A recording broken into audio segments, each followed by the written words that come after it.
Bonjour à tous, cette nouvelle vidéo sur un sujet qui en ce moment me tient à cœur, c'est le sujet de la perspective. À partir de quel point focalisons-nous notre attention, intention, notre regard pour contempler le monde qui nous entoure et faire l'expérience de ce qui nous entoure de la manière la plus appropriée, la plus judicieuse, la plus efficace et en même temps la plus présente possible. J'en viens à cette vision de la perspective parce que après 13 ans de cheminement personnel en conscience à partir du moment où j'ai commencé à travailler sur moi, vraiment véritablement avec des outils, voilà, des formations que j'ai suivies, j'ai eu ma vision propre en fait des causes et des effets qui m'ont été révélés grâce à la pratique en fait de système énergétique, puisque j'appelais à moi une expérience, elle se matérialisait sous mes yeux et j'avais juste à la valider puisque en fait je l'avais appelée, donc je devenais maître de moi-même, maître de mes énergies, et ça m'a amené pour le premier degré au respect et la responsabilité. Ça c'est le premier point pour moi d'ancrage. Et si je parle de la perspective, ça pourrait représenter un point, donc un ancrage, un alignement, puisque en fait ce point, tout dépend de la perspective, donc là où on se place, l'observateur va observer soit un point, soit une ligne en fait, et suivant l'endroit où on se place. Donc cette ligne, pour moi, c'est une ligne directrice, c'est le fil d'Ariane.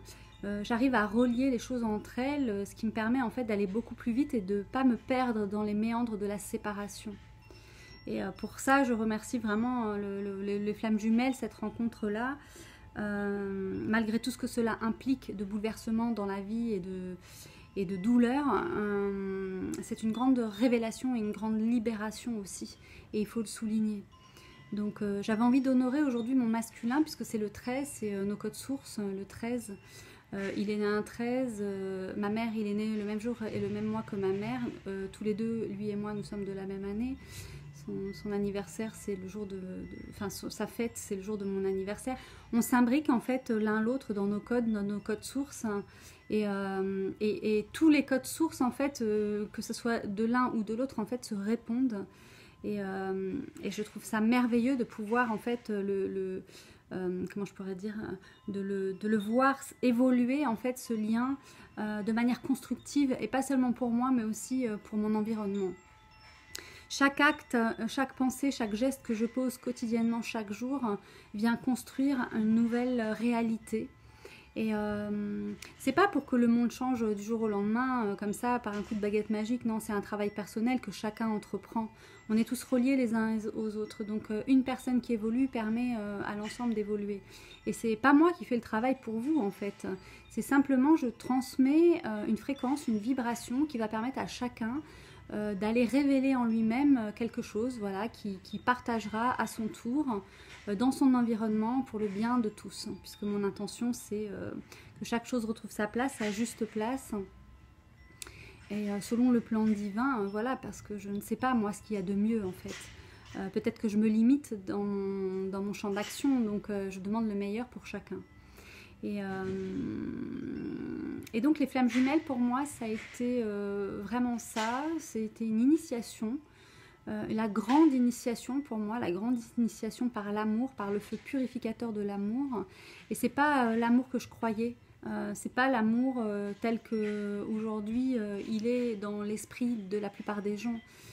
Aujourd'hui, l'amour, ça ressemble plus à de la dépendance les uns des autres. L'amour, c'est vraiment quelque chose de libre, en fait. C'est bohème. Je crois que c'était... l'amour est un enfant de bohème, voilà. Donc, il n'a jamais connu de loi. Voilà, si vous avez vu Carmen, voilà, c'est quelque chose qui fait mal, qui est douloureux, mais qui révèle toujours la plus grande partie de nous, en fait, de notre intériorité. Et la noblesse, pour moi, fait partie de l'amour. La noblesse, le respect, se respecter, se responsabiliser, et puis admettre quand on a tort, c'est tort, voilà, et s'excuser, voilà. Et peu importe la réaction en face, moi je me suis excusée, mais de nombreuses fois, et des fois je me suis fait jeter, vraiment, comme je me suis sentie, mais vraiment rien, j'étais misérable, je me sentais Pourquoi autant, puisque j'étais en paix avec ce pardon, pourquoi se sentir aussi misérable en fait au moment où on est rejeté? Parce que tout simplement derrière il y a une blessure et que cette blessure en fait elle vient ouvrir un gouffre sans fond et qu'on n'a pas forcément envie de voir.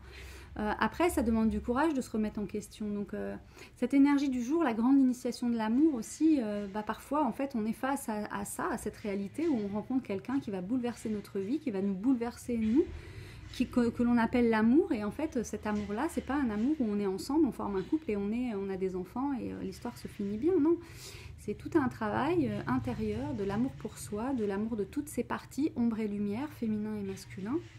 Et pour ça j'ai pas besoin de m'appuyer sur la science en fait, où c'est logique en fait, c'est évident.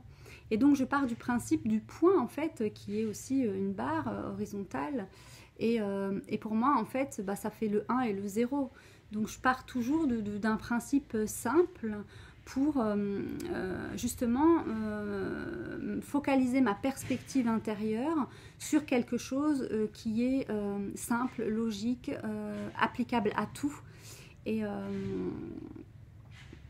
qui fait gagner du temps aussi. Voilà. Et le Reiki évolutif m'a vraiment permis de me rencontrer, de me connaître, parce que sans ça, je serais totalement perdue, je pense. C'est des points de repère. Donc, en tant que point de repère, c'est important d'avoir ce point de repère intérieur pour ne plus avoir à dépendre de l'extérieur, en fait, de ce que les autres nous disent comme vérité et qu'on s'approprie parce qu'on est sans repère, en fait. Donc, ce que j'apporte ici, moi, c'est une base. Un point, une ligne, donc une ligne directrice, un chemin d'évolution continu en fait, il n'y a plus de temps, plus d'espace, c'est un continuum et dans cette continuité en fait je m'améliore à chaque instant, en permanence, en acceptant mes failles, en acceptant les souffrances de la vie, en acceptant cet instant, en acceptant ce que je suis dans tout ce que je suis. Tout en étant observatrice en permanence, je me place dans ce point focal d'observation, d'observer mon comportement, le comportement que j'induis en fait chez l'autre, comprendre en fait quel est ce lien qui induit ce comportement, et puis si ça me plaît, eh ben, c'est ok, je l'intègre, mais si ça ne me plaît pas, pouvoir changer en fait cette réalité, cet état de fait. Et comment je fais ça? Et je fais ça tout simplement en posant des limites, en disant non. Voilà, tout ce qui ne me convient pas, c'est que je sois un homme, que je sois une femme. C'est peut-être parfois plus difficile pour l'un ou pour l'autre, ça dépend de nos chemins de vie. On a tous été impressionnés dans notre vie. Qui dit impression dit une impression comme un fer à repasser. Je veux dire, quand on pose le fer et qu'on l'oublie, il y a la marque du fer. Donc comment faire justement pour toujours garder à l'esprit qu'on a la main sur le fer et que c'est nous qui le dirigeons en fait, et que si on oublie quelque chose, en fait ça brûle, ce qui est normal, voilà. Et à partir de là, c'est une expérience, et l'expérience qui aura été ratée ou réussie nous servira de ferment de ferment pour la terre que nous sommes en train de préparer pour planter nos graines en fait, que l'on verra fleurir. Et donc nous sommes le printemps, nous avons planté nos graines depuis 1 an, nous avons vécu l'été, l'automne, l'hiver, et là nous revenons au printemps, donc c'est cyclique, c'est une grande spirale. Donc aujourd'hui, vendredi 13, vendredi c'est la planète Vénus qui gouverne cette journée. Le 13 c'est le féminin sacré. Moi je sais pas si vous avez entendu parler, mais je fais énormément de recherches et mes codes sources m'amènent toujours vers des histoires assez incroyables, et notamment la Vénus noire. Alors voilà, c'est une histoire que je vous invite, peut-être si ça vous parle, si c'est intriguant pour vous, d'aller faire une recherche sur la Vénus noire. Et ce qui est très drôle, c'est quand j'ai découvert la Vénus noire, j'allais à une conférence. Et l'endroit de la conférence, d'abord c'était un encadrement bleu, il n'y avait aucune inscription. Et juste derrière, il y avait un endroit qui s'appelait la Vénus noire. Donc c'était très drôle de... voilà, la vie me validait en fait ce que j'avais pu canaliser intuitivement. Donc la perspective, pour moi, c'est cette communication intérieure avec sa profondeur, avec avec son essence, avec son âme, qui nous guide et qui me guide de mon intériorité, connectée avec la source de tout ce qui est, puisque chaque fois je suis validée dans mes canalisations, puisqu'elles viennent s'inscrire dans ma réalité.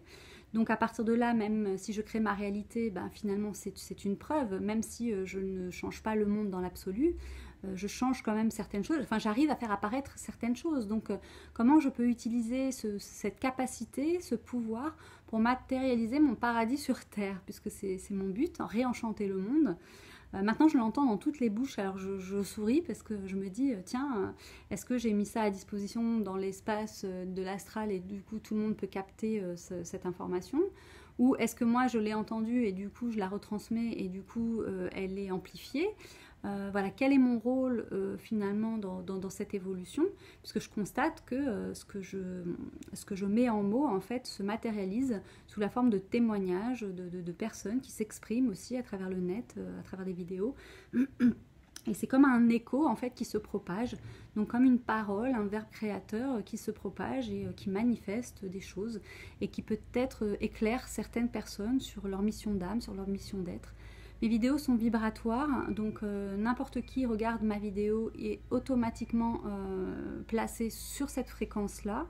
Et même s'il ne s'en rend pas compte, ça agit, c'est une fréquence, il n'y a pas de hasard. Le mental, lui, essaye de tout contrôler, mais l'âme, elle, va où elle doit aller, elle doit entendre des choses, et la vie nous met face à ce que nous avons besoin. Donc, j'ai conscience que mes vidéos